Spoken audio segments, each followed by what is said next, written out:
Do you dread the daily commute on New York's most hated highway? That's right, we're talking about the Brooklyn-Queens Expressway, or the BQE for short. With its narrow lanes, potholes, and rusty, leaky condition, it's no wonder this highway is despised by so many drivers. But did you know that the BQE is also the only interstate highway in Brooklyn, and that more than 130,000 vehicles navigate its crumbling surface every day?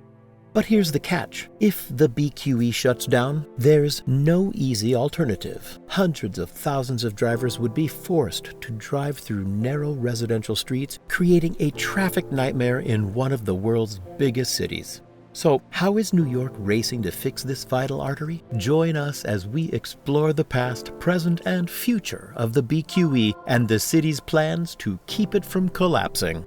When you think of New York City, what comes to mind? The towering skyscrapers? The bustling subway system? But what about its roadways? These routes help transport millions of goods, services, and people in and out of the 5 boroughs every day. And some of these roads are now nearly 100 years old and seemingly in a state of constant repair. Much of the city's aging transportation system can be attributed to a guy called Robert Moses. He was a famed, if at times controversial, city planner. Throughout the early 1900s, Moses helped design many bridges, parks, and roads across New York. One highway he proposed would connect Brooklyn and Queens to help alleviate traffic on the borough's local streets. At first, he suggested a route that would cut right through Brooklyn, but it was shot down. So he changed the route to run along the waterfront, and in 1937, construction of the BQE began. By the time the highway was completed in 1964, construction costs had reached $137 million,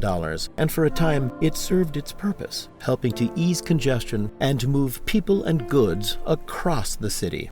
As such, one of the earliest roads to allow both commuters and business trucks was the BQE. Today, it's critical for the city, especially for the freight that it relies on. Starting at Grand Central Parkway in Queens, this highway runs for nearly 19 kilometers right around Red Hook, Brooklyn.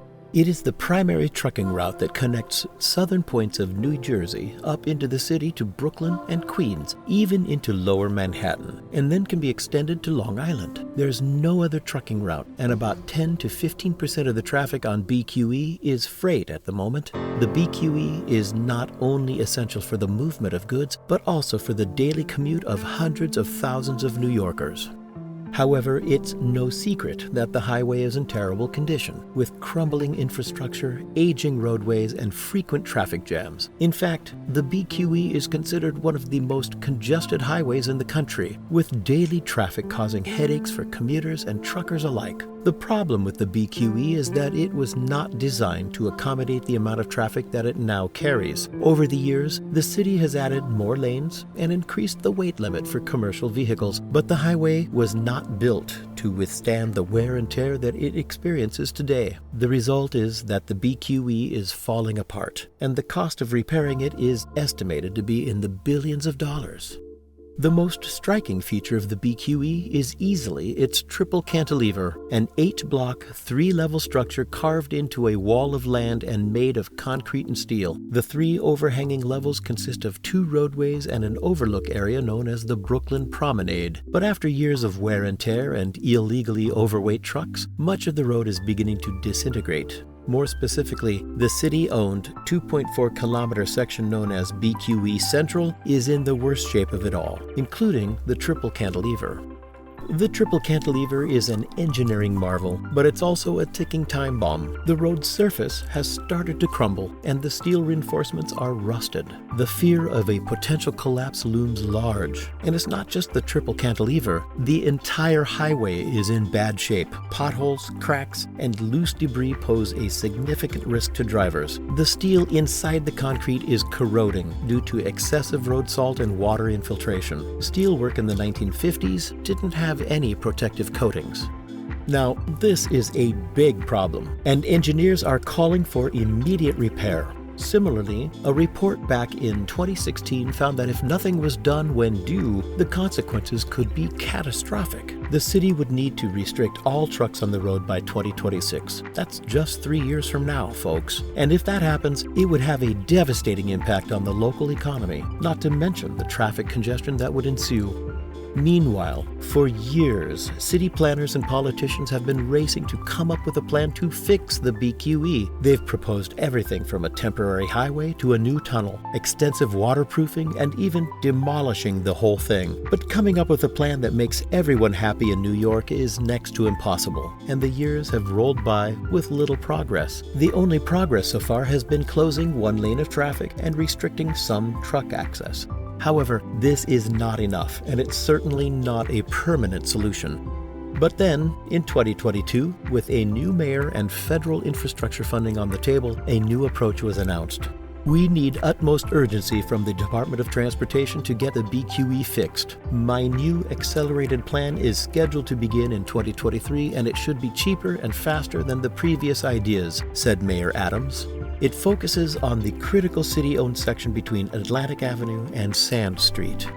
Meanwhile, the City Hall, along with the New York City Department of Transportation, has started a community engagement process to try to understand the needs and desires of communities all along the corridor. These ongoing community meetings will continue for the next couple of years, along with a design process, until official construction works start in 2026. Notwithstanding, there's still a long way to go before everyone's on board, and disagreements could hold things up. But City Hall is committed to making sure that all voices are heard. In the meantime, interim repairs will ensure the BQE's immediate safety. Most importantly, the cantilever, a crucial part of the BQE, is in desperate need of emergency repairs. On the Queens-bound deck, workers are replacing concrete and rebar. They will remove deteriorated concrete and add new steel plates for reinforcement. But what does this mean for drivers? Overnight lane closures are scheduled for parts of the highway over a few weekends in 2023. This will cause some inconvenience for drivers, and rerouting through local streets will be necessary. But don't worry, alternative modes of transportation are encouraged. We understand that not everyone can ditch their cars. The repairs will undoubtedly cause some traffic issues, but they're necessary to keep the roadway as safe as possible. This might imply that you may have to find an alternative route for a few weekends in 2023. It means that you might have to use public transportation or ride your bike to get around. But in the end, it means that you'll be driving on a safer BQE.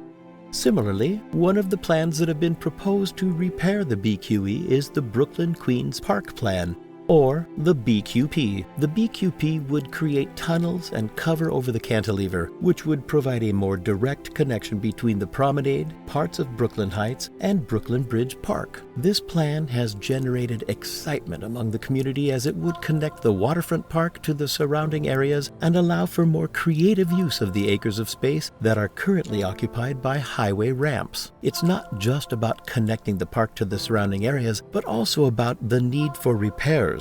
The BQE is just one of the many U.S. highways in need of repair, but it personifies how critical these seemingly simple pieces of infrastructure are to our lives. The repairs to the BQE will require a lot of construction work, but this also creates an opportunity to think more imaginatively about how the industry can reshape our world for the better. There have been calls to remove the ramps that lead directly off the BQE onto the bridges. This is not so much to put traffic into the neighborhoods, but partly because the traffic will evaporate to some extent and can be accommodated differently. These ramps take up acres and acres of space that could be used in all kinds of different creative ways.